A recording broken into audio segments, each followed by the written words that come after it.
बिस्मिल्लाहिर्रहमानिर्रहीम। अस्सलामुअलैकुम viewers, welcome to my channel.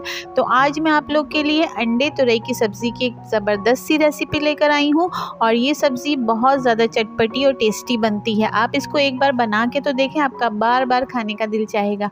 तो चलिए आइए देखते हैं इस मज़ेदार सी सब्ज़ी की रेसिपी क्या है। तो इस मज़ेदार सी सब्ज़ी को बनाने के लिए मैंने यहाँ पर आधा किलो तुरई को छील लिया है और इनको वॉश करके इनको ड्राई कर लिया है। अब हम इनको काट लेंगे। तो तुरई की सब्ज़ी को बनाने के लिए ज़्यादा मोटी तुरई इस्तेमाल नहीं करनी है क्योंकि उसमें जाल होता है। अब ये सारी कट चुकी हैं तो इनको हम एक साइड पे रख देते हैं। इसके बाद मैंने यहाँ पर 2 मीडियम साइज़ के प्याज और 4 टमाटर काट के रख लिए हैं, तो इनको भी अभी हम एक साइड पे रख देते हैं। इसके बाद मैंने यहाँ पर कुछ मसाले लिए जिसमें 2 टेबलस्पून धनिया पाउडर, 1 टेबलस्पून नमक, 2 टेबलस्पून लाल मिर्च पाउडर, 1 टेबलस्पून हल्दी पाउडर और 4 अंडे। तो अब हम इसका मसाला तैयार करना शुरू करते हैं। तो अब यहाँ पर हमने सब्ज़ी का मसाला बनाने के लिए कढ़ाई को लो फ्लेम पे रख दिया और उसमें 2 कप ऑयल के डाल दिए हैं और जो प्याज हमने काट के रखे थे उन सारे प्याज को इसमें डाल देना है और इनको लाइट ब्राउन होने तक फ्राई करना है। तो यहाँ पर प्याज जो है हमारे लाइट ब्राउन हो चुके हैं। तो अब जो हमने टमाटर काट के रखे थे वो सारे टमाटर इसमें डाल देते हैं और उनको इसमें थोड़ी देर फ्राई करना है ताकि ये थोड़े सॉफ्ट हो जाएं।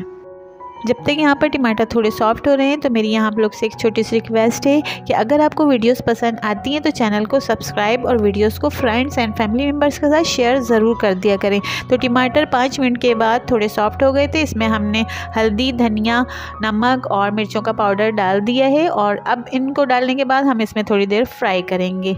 तो 5 मिनट के बाद ये थोड़े फ्राई हो गए हैं और तुरई जो हमने काट के रखी हुई थी उसको हम इसमें डाल देंगे। सारी तुरई एक साथ नहीं डालनी है, पहले हम हाफ़ डालेंगे और इसको मसाले के साथ अच्छी तरह से मिक्स कर लेंगे और फिर बाकी हाफ़ जो है हम इसमें डाल देंगे और उसको भी अच्छी तरह से मिक्स कर लेंगे।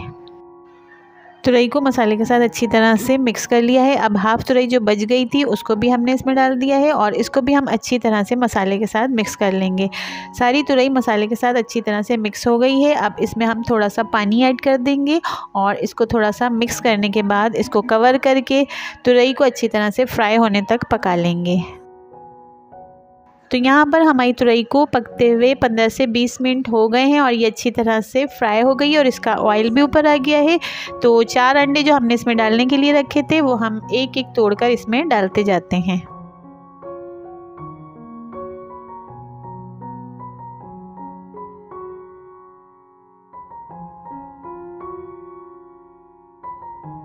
तो यहाँ पर मैंने चारों अंडों को तोड़ के इसमें डाल दिया है। आप चाहें तो इन अंडों को किसी बॉल में बीट करने के बाद भी इसमें डाल सकते हैं। तो अब अंडों को इसमें डालने के बाद इसको तुरई के साथ अच्छी तरह से मिक्स कर लेना है और इस दौरान मुसलसल स्पून चलाते रहना है ताकि ये नीचे से लगने ना पाए और स्पून को हम कंप्लीट फ्राई होने तक चलाते रहेंगे ताकि अंडा इसमें अच्छी तरह से पक जाए।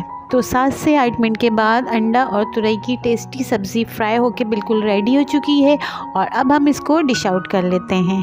तो व्यूअर्स, हमने इसको डिश आउट कर लिया है और आखिर में इसके ऊपर से हमने हरा धनिया भी डाल दिया है। ये बहुत ज़्यादा टेस्टी बनी है। आप लोग इसको अपने घर पे ज़रूर ट्राई करिएगा, इंशाल्लाह सबको बहुत पसंद आएगी।